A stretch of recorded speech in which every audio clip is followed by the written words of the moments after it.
Begin the Gemara today at the bottom of Ayin Aleph Amud Beis, the last line where it says Hamadir es ishtay. The Mishnah says the person makes a neder that his wife cannot go to a chasana or she cannot go to be menachem avel, so then she can't live this way. He has to divorce her and give her a ksubah. Fragt the Gemara, Bishleim lebeis hamishta. It's understood if you stop your wife of going to a chasana to join people's simchas. So you're locking a door in front of her, you're not allowing her to live life normally. And Rashi adds what this means is she wants to go, join a simcha, so she can alleviate any pain that she has. So you can't stop her from living life this way. But stopping your wife to go to be menachem avel people, to a shiva house. So what's the my noel b'fanei? Why is this considered to be that you're locking your door in front of your wife and she can't live this way? So what's the end of the world? Why should you have to divorce her? Answers the Gemara, Tana, so we learned in a Braisa. L'machari meisa, tomorrow when she passes away, ve'en kol bar yisayfta. Nobody's going to come to eulogize her. Everybody will know this woman that she never comes and is there to be menachem avel anybody else. So nobody's going to come and eulogize her. Another version was Enkel Bar Yisayfna. Nobody's going to want to come and even bury her. So therefore, this is something which she can't live with by her husband not allowing her to go and be menachem avel. Tanya Nabraisa we learned. Rav Meir said, what's the meaning of the pasuk where it says it's better to go to the house of an oval than to go to the house of a chasana. This is the end of every person in his life. And the living should take to heart. What is it that you have to take to heart over here? The matters of a person passing away. The safa, one that eulogizes others, yispedunei. So then people will eulogize you. The kavar, if you bury others, yikperunei. So then you'll be buried. The yadil, if you cry, you raise your voice to cry for others, yidlunei, people will cry for you when you pass away. The levai, you'll vinei. That if you go and going for levaya for someone else, they'll come and accompany you. They'll go to your levaya. The ton, if you carry others, yitnunei, they'll carry you. So this is something a person should take to heart. That's the simple pshat of the Gemara here. But there is another pshat that it says in the Rishonim when it says this safed yispedunei. What the Gemara is saying is, while you are eulogizing others, take to heart that one day this happens to you. In other words, the simple pshat of v'chayit naliba is when a person is living in this world, he should take advantage of every day that he lives life to realize that he's not going to live forever, and therefore every day Hashem gives him, he should take advantage of the days of his life, because what you think you're eulogizing another person, one day you'll be eulogized, and so on. The rest of what the Gemara says over here. That's another pshat. Then the Mishnah says, but if the husband says, I can't allow my wife to go to a chasana because of another matter, then he's allowed. What kind of a matter is this? If a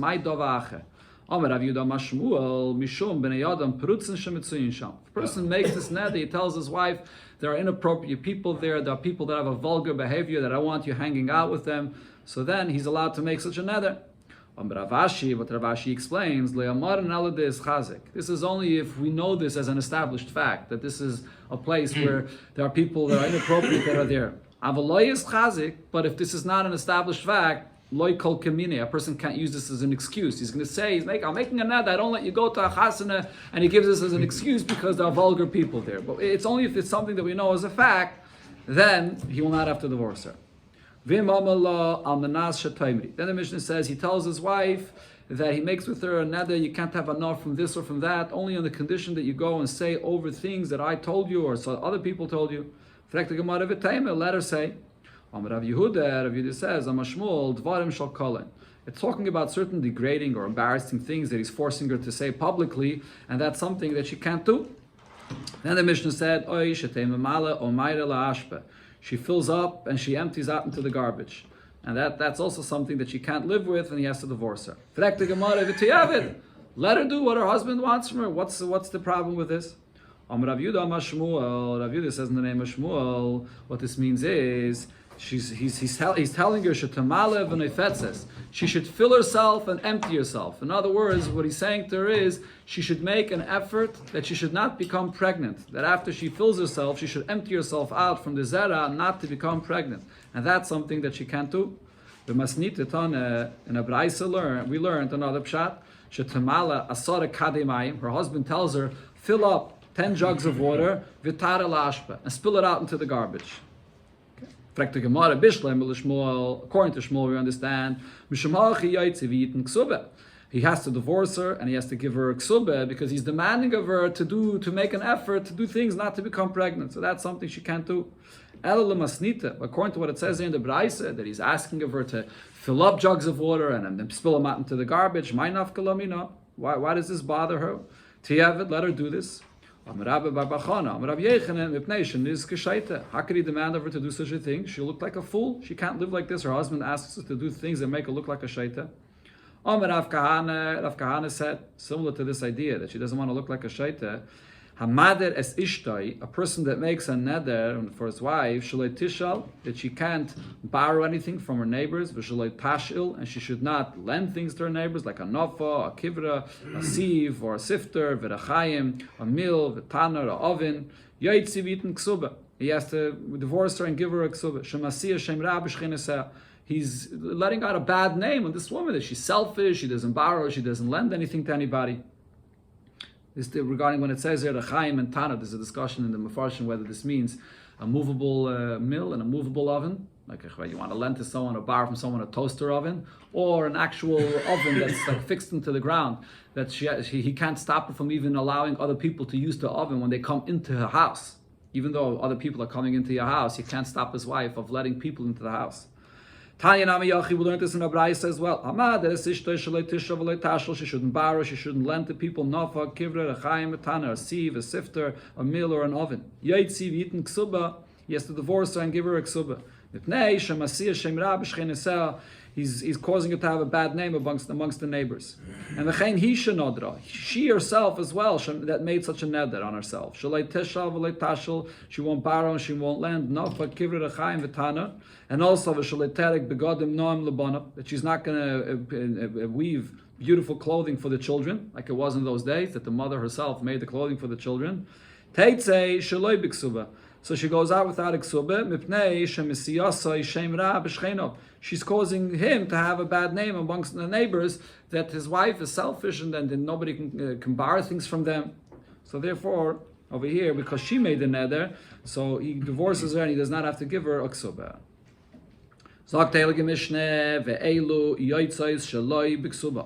These are the women that the husband divorces her and she does not get a ksubah. If she's being over on the halachas of the Torah, das Moshe refers to things that she's obligated to do in a Torah. And as we'll see in the Gemara, this is specifically in a case where it affects the husband. If a person's wife is not keeping Torah mitzvahs, but it does not directly affect him, that's not a reason that he could divorce her and not give her a ksubah. But here we're talking about that affects him. And or the Yehudis. Das Yehuda is the religion, the Jewish religion, which Rashi says refers to the different minhagim, the customs, the Bnei Yisrael do, even though these are not things that are min HaTorah. So the Gemara, the Mishnah here, it gives examples. Ve'ezi das Moshe. What is things that she's obligated to do min HaTorah and he can't live with her if she's not keeping them? Machilasa she'ena moser. She gives him to eat food that the Meiser was not taken from this. Misham shasi nida. She lives with him while she's a nida, and he doesn't know this. The Gemara will explain what happened. V'loi koitzel al chala. He does not take off challah from the bread or the challah that she bakes. V'neideres ve'ena mekayemes. She makes a neder and she does not fulfill the neder. Ve'ezi das Yehudis. What are the things that are the Yiddish religion, even though it's not min HaTorah, but this is the minig of all Yidden, therefore she doesn't do them, he can divorce her. Yaitza v'reisha perua. She goes out with her hair uncovered. V'teive b'shuk. And she's spinning in the marketplace. U'medaberes and kolodam. She speaks with everybody. And the Gemara will explain all these details, exactly what it means. Abishal says, Af hamekaleles yolodav befonav. A wife that curses, Yoldov that is, hamekaleles Yoldov befonav, she curses the one that gave birth to her husband, in other words, her father-in-law, she curses her father-in-law in front of her husband. Rab Tarfon says, Af hakilanis, also a wife which is kilanis, very loud. The Gemara will explain exactly what loud means. Here the Mishnah itself specifies, Vezeo kilanis, who is a wife that's a kilanis, that a husband can't live with her. She speaks in her house, and her neighbors hear her voice. But it doesn't mean that she speaks loud. That's not what it means. We'll see in the Gemara what this refers to. Okay, Zak the Gemara. Says in the Mishnah, a wife gives the husband to eat food that the Meises was not separated from it. Hey Chidami, what's the case here? If the husband knows about this, nifresh, so then let him not eat the food. Why is he getting affected by what his wife is doing? If he does not know about this, so then yada. How does he know to divorce her? What are we saying? That he's going to divorce her because he's feeding her this food? She's feeding her this food. And says the Gemara, the case here is the Amrale. She told her husband, Ploini kayin tikkenli sakri, that this individual kayin, he went and took the meisters from this pile of wheat here. And Vazel Shailet, the husband goes and asks this kayin, is it true? Did you take the meister from here? And he finds out that it's not true. So therefore he sees that his wife is feeding him food that the meisters wasn't taken from this. And the Mefarshim say that it seems from this Gemara that over here, it's all because the husband himself wants to keep Torah mitzvahs, and his wife is sort of being machshalim. She's causing him to stumble and not allowing it. What happens if it's a case where the husband himself is not yet a Shomer Shabbos? He's not keeping Torah mitzvahs. So in such a case, the fact that his wife is giving him to eat his food is not grounds for him to divorce her and not give her a ksubah, because over here, the point is that the Gemara says that he should be paitish. If he knows, he should be paitish. But if it's a person that's not yet Shomer Shabbos, so then this is now, or not keeping this mitzvah, so then he can't blame his wife for this. Then it said that she's living with him while she's a nida. Hey Chidami, what's the case over here? If the husband knows about this, nifresh, so let him separate from his wife. If he knows she's a nida, let him stay away. If he does not know, he relies on her. The halacha always is that a husband relies on his wife to tell him whether she's a nida or not. How do we know regarding an Idisha Seferes la'atzma, when she counts the days, the 7 days, for her to be clean and then to go to the mikveh? So she counts herself, and we trust her to tell us whether she's clean or not. Shenema, the pasuk says, V'safra la shivas yamim. She counts. It says la la'atzma means she counts for herself the 7 days, and we rely on her to know that she's clean. So if the husband, why can't we rely over here on the wife to say that she's tired? Answers the Gemara, the case of here is, the Amrale, she told her husband, Plaini chacham tirli, as Saddam. I went to a Rav, I had a shaila if I'm tummy or not, and I went to the Rav, and the Rav was matayr me. And Vazel shaila, now the husband goes to the Rav to ask him, is this true? Vishtakich shikra, and it finds out to be sheker. So therefore, he can't live with his wife. Or in a similar answer, we could say, Rav Yehuda said, nida b'shchein.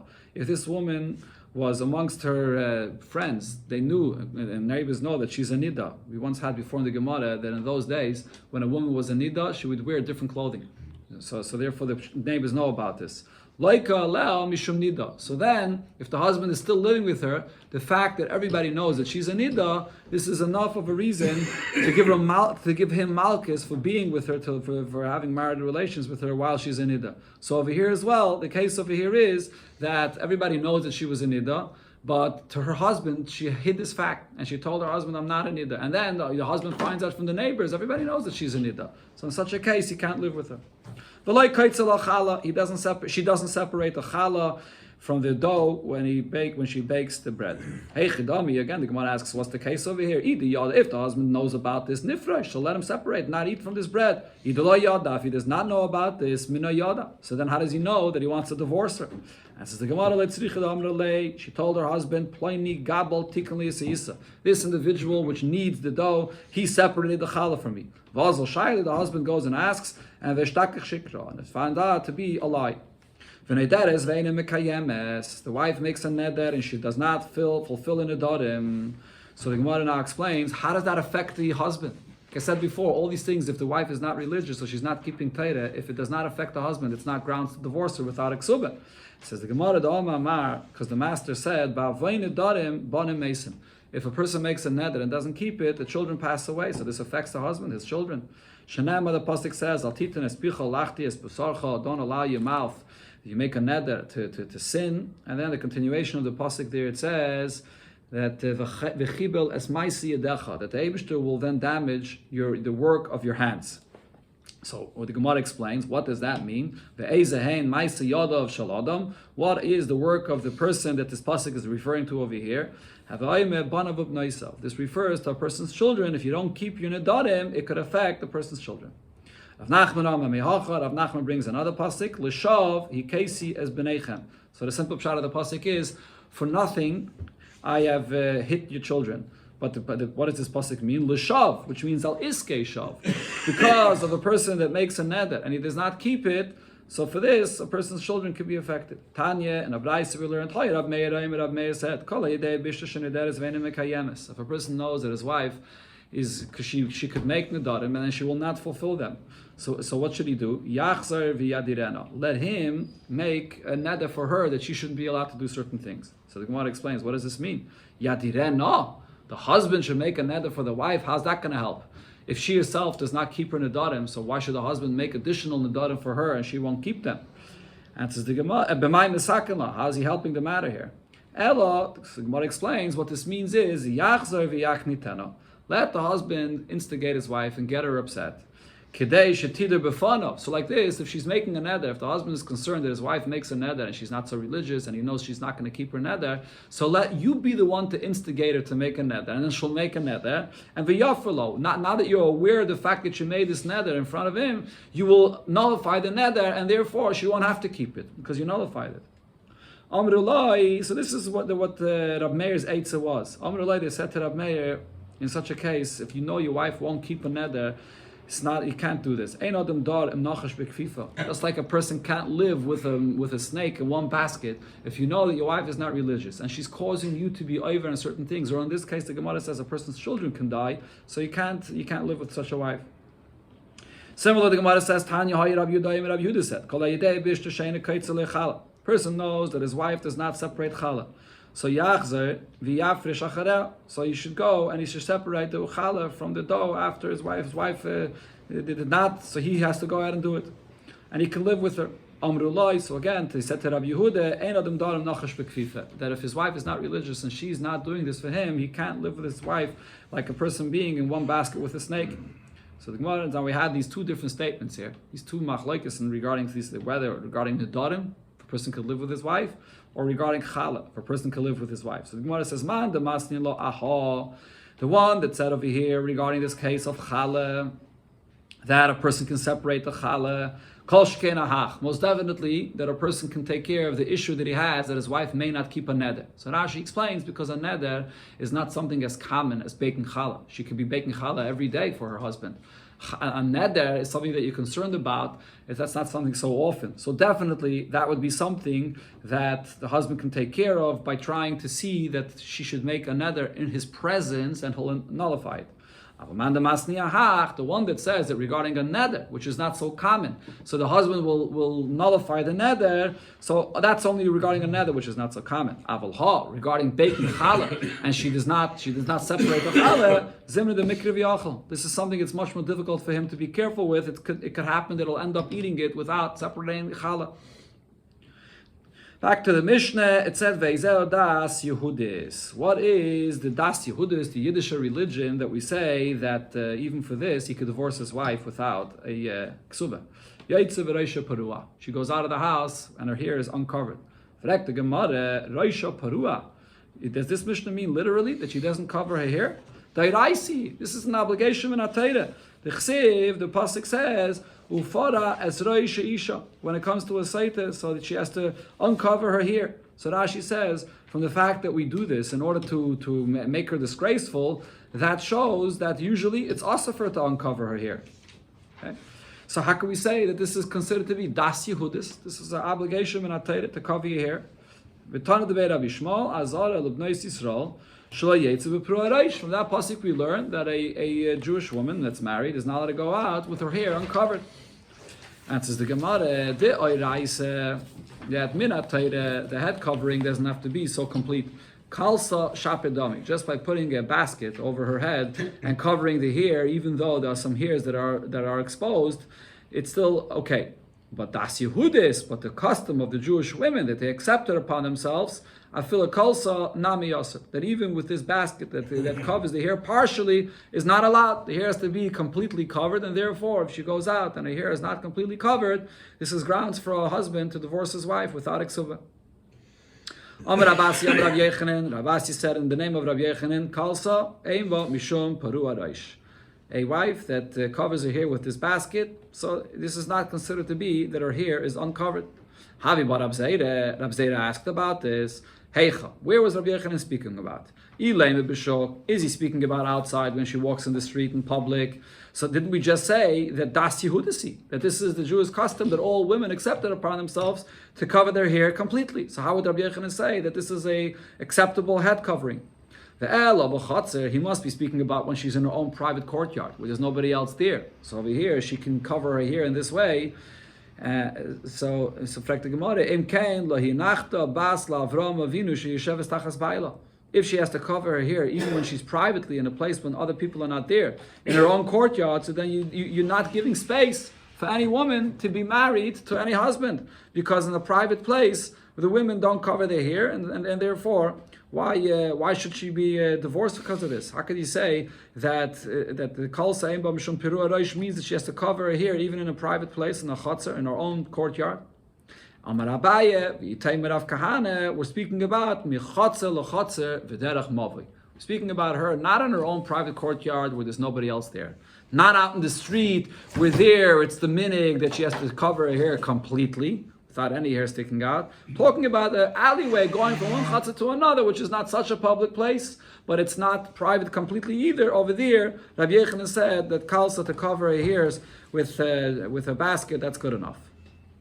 There's the famous Gemara that says that Rebbe quoted this Kama V'Kama Pamim when they get to Kimches that covered her hair, and she, even in her private house, not only in a courtyard, but even in her own home, in the privacy of her own home, she said that the walls of my home never saw any of the hairs of my head, and therefore she was zeichet to have children that were all married to Kainim Gedalim. So even though here we have the halacha when they get to a private place that she could uncover her hair to some extent, but nevertheless there's a tremendous schus that a woman has when she covers her hair, even in such a place that she'll have children, Kainim Gedalim. The Mishnah said, "V'toive b'shuk," she spins in the marketplace. So this is also against the custom of the Jewish girls. The Gemara asks, the Gemara explains, what's the issue with this? Amir Rav Yehuda Amar Shmuel, so he said, "B'mares reised," so with her hands, the way she's doing this, so her arms are getting exposed, l'bnei Adam, to the people around. So therefore, this is not fully tzniistic. Rav Chisda says, Amavimi, the name of Avimi, b'toive v'rod keneged paneh. She's spinning and she has a thread that's going down on her body, and it goes down in the area, in the private areas, and it draws attention to private areas in her body, and therefore doing this in public is not tzniistic. Then it said, Umedaberes and koloda. She speaks with everybody. Amar Rav Yehuda Amar Shmuel, what this means is, b'misachekes and bachurim, that she's flirting with the young men. She has conversations with everybody. I was once walking behind Rav Okve. We saw this Arab woman, Rav Yasva. She was sitting there, Kashalia Pilcha, and she had this pilcha, a spindle that she was spinning with, V'tova, V'rod, V'toive, V'rod, Keneged Panel. And the thread went down, Keneged Panel, in the private area of her body. Kivin da Chazisinon. Now this Arab woman saw us coming towards her, Pasikte, Lepilcha and the Shadise, and so she cut her thread and she threw it towards us. And then Amrali, she said to me, Ulam, young man, Havli Palach, give me my thread, give me my spindle. In other words, she was trying to engage them in conversation, trying to attract them to her. Amba Rav Ukve said, Milsa, he said something about this. What is it that he said? Amba Ravina said that Omar, he said, Toive B'shuk. This is an example of a woman that is spinning in the marketplace and drawing attention to herself in a way that's not tzniistic. Amaba, that's what he said about her. Rabbanan said that medaberes and kolodam amaba. What Rav Ukve said is, this is an example of a woman that's attracting people to have conversations with them, that she flirts with young men. This is the example. So in other words, you can say no, that like the Gemara had this story occur to these holy Amiroim in order for them to understand the Pshat in the Mishnah. So they should know what the Mishnah means when it says these different things. They had no shaykhs to these things. So over here, this gave them the opportunity to know the true Pshat in the Mishnah. Abishal says, Af hamakaleles yelidav b'fanav. A wife that curses the father-in-law in front of her husband, so that also you could divorce her without Kesubos. Rav Yehuda said, Amashmul, the name is Shmuel, b'mekaleles yeladav b'fnei meiladav. That this also includes that she's cursing her father-in-law in front of her husband's children, which are the grandchildren. She's cursing the grandfather in front of the grandchildren. Bisimanach, a simon to remember this is Ephraim and Menashe, Keruvim v'Shimon Yili. Just like the pasuk says that Ephraim and Menashe, which were the grandchildren of Yaakov, that they are just like the children of Yaakov himself, like Reuven and Shimon. So too over here, it's not only cursing the father in front of the husband, which is his son, but also in front of the grandchildren. The Gemara gives an example for this. Omar Rabbe says, the Omra Alei, she says to her husband or to the children, Neichla Arya Lesabe Ba'ape Brei, that a lion, she eat up the grandfather, and she says this in front of her son. So this is something, the kind of behavior of a wife that he could divorce her without Kesubos. A wife that's very loud. My kailanis, what does this mean? So the Mishnah says kailanis is that her neighbors can hear her. If she speaks in her house, her neighbors can hear her. What does that mean? When she speaks to her husband about private matters, the relations between her and her husband, she speaks loud enough about this that her neighbors, that is, could overhear this conversation with her husband. So this is embarrassing for the husband. So he could divorce her. And a brayso we learned, she has relations with her husband in her own private courtyard, and her voice is being heard in another courtyard. So Rashi says this is actually because she's not well and because she has pain, so therefore she screams and they hear her voice in another courtyard. Frek the Gemara, if that's the case, that she's not well, v'nisne gabimumin b'masnitin. So let this case that a person could divorce his wife when she has pain and she's not well, let this be taught in the later Mishnah in this Pedic, where it discusses a woman that has a mum and she's not well. Why is it being discussed here? The best pshat is, like we said before, that a kilanis in this Mishnah means when a wife discusses private matters with her husband and she's speaking so loud that the neighbors overhear this. A person is giving a kedushin, he's marrying his wife, and he makes a condition with her that the kedushin should take effect, that you have no vows that you made upon yourself. And it turns out that she did make certain nedarim. So then, the kedushin does not take effect. Taisus over here points out that the truth is, a long Taisus here says that the truth is, if you mekadesh a wife and you didn't make any t'nai, no conditions, but then after you mekadesh her, you find out that she has a neder that she made, also she's not mekadeshes. And Taisus explains why the Mishnah here is choosing specifically to speak about this case when he made a neder clearly, and then you found out that she has a neder and she won't be mekadeshes. Kinsa stam, so then the second stage of marriage, where he actually brings her to his home, and it is the misuin. So this is stam, without specifying with or without a neder. V'nimtzo le nedarim, and it turns out that she does have a neder. Teitzei shaloi b'ksubah. So she leaves, he divorces her without any ksubah. Now, the pshat in the Mishnah over here is not clear. The Gemara will speak about this. When it says there kinsa stam, this could either be following up the previous case, after the Kiddushin, so then he brought her into her home, even though by the Kiddushin he made a condition that she should not have any neder, but then when he brought her into her home, the second stage of marriage, he did not make a condition. Or maybe when the Mishnah says, Kinsa Stam, it's a separate case, not a case where he made any conditions with her at the time of Kiddushin. Similar halacha, the Mishnah says, Almanas she'ein ba mumin. He's Mekadesh his wife, the first stage of marriage, with the condition that she has no blemishes. V'nimtzu ba mumin. Then he marries her, he sees that she has a mum. Eina mekadeshes, the condition does not take effect. Kinsa stam, if he brings her into her home, the second stage of marriage, v'nimtzu ba mumin. So even if he did not specify, and here he discovers that she has a mum, teitzei shaloi b'ksubah. He divorces her without giving her a ksubah. Now, which kind of mumin are we speaking about? What's considered to be a blemish that he could divorce his wife? Kol ha-mumin ha-paislim b'kayanim, paislim b'noshim. All those women that passel a kayin from doing the avodah in the Beis HaMikdash will also apply here for a woman that he could divorce his wife. Says the Gemara, Otnan Nami, this Mishnah that's brought here regarding a person that's Makadish's wife, and he making a condition with her that she has no mum. Then it turns out she has a mum, and then Kinsa. The whole Mishnah here, Vitnan Abi Gabi Kiddushin. It says the same Mishnah also, Masechta Kiddushin, Ki Hai Gavna, the same Mishnah.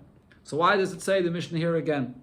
Says the Gemara, Hacha Kesubos itztrich. Over here, the main reason this is being taught is regarding the halacha of the Kesubah, that he could divorce her without giving her a Kesubah. So Tana Kiddushin, not Kesubah. So it brings the detail regarding the Kiddushin, that the Kiddushin will not take effect when he made a condition, because it wanted to teach the halacha of the Kesubah, so it brought the whole halacha, including Kiddushin as well. Hasam, over there in Masechta Kiddushin, itzrich alei. There it's coming to teach the halacha of the Kiddushin, that if you make a condition and it turns out that the condition is not fulfilled, that the Kiddushin does not take effect, that's the main point it's teaching it for there. Tana Kesubos at the Kiddushin. It also mentions the halacha regarding the Kesubah, that you don't have to give your wife the Kesubah, because it teaches the halacha of the Kiddushin. So he said about the Mishnah, when we're speaking over here about the Nedarim, that a person says that, we'll see soon, the Gemara will explain regarding which part of the Mishnah this is referring to, but it's spoken in our Mishnah about the Nedarim that a person's wife has. So it was only said regarding the following Nedarim. She made a neder she won't eat meat, she won't drink wine, or that she will not dress with the clothing the way a woman dresses. If you remember, we had this before in the Gemara. These are the nedarim that fall into the category of inui nefesh, that she afflicts herself. These are the kinds of nedarim that our Mishnah is speaking about. Tanya nami hachi, we learned this in a Braisa. Be'ele nedarim amru. What nedarim did it say? Dvarim sheyesh b'hem inui nefesh, things that afflict herself. Shalei teichel basa, not to eat meat. Shalei tishtei yayin, not to drink wine. Shalei tiskashet b'bigdei tzevayim, and not to dress the way women dress. That's what was said about our Mishnah. So Havi brought Rav Papa asked the question, on which part of the Mishnah was this being said? Is it going on the first part of the Mishnah? The first din of the Mishnah was when a person made a condition with his wife, that the condition should only take effect if you have no neder. Given the kakapid, since he made a clear condition with her, and he's particular, so milinami. Shouldn't I say that this applies to any neder? He said the condition takes effect only if you have no nedarim. Why are we limiting this only to these specific nedarim that have inui nefesh? Elo aseife. This has to be referring to the seife where it said kinsa stam, where he married when he brings his wife into his home and he does not specify anything. So over there it said that if there's a neder, he could divorce her without a ksubah. So when could he divorce her without a ksubah? When he did not specify? Only if it's such kind of nedarim which are inui nefesh, that cause her affliction. Rav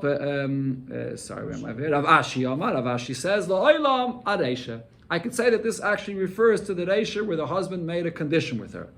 But what we say is as follows: Umidi the kaptiba inchi. Those are things that people are particular about. Have a kepeda. So this person as well, if he's insistent about this and he's particular about this, we accept that. But midi de lekapti ba'inchi, things that people are not particular about, they have a kepeda. So the fact that he's being particular about this, that he's insisting, didn't I make a condition with you that you shouldn't have a neder? We don't accept that because people are usually not particular about this. Taisus explains the pshat in the Gemara. If a husband would specify very clearly and specifically, I don't want you to have this neder. It says very clearly a specific neder. You can't come and say that we're going to evaluate what a person could insist and what he can't insist based on what most people do. If a person says very clearly to his wife, it's this neder that I don't want, so then she won't be mukadeshes if it turns out she has that neder. But in the Mishnah here, what it's speaking about is al-manas she'ein oleh nedarim. He didn't specify. He did make a condition, but he didn't specify which nedarim. For that, the Gemara is saying, according to this pshat, that if she has certain nedarim, which are inui nefesh, that's included in this condition. But if it's different nedarim that people are usually not particular about because the husband did not specify which neder, we say he can't insist on this, because this is something that people are usually not particular about.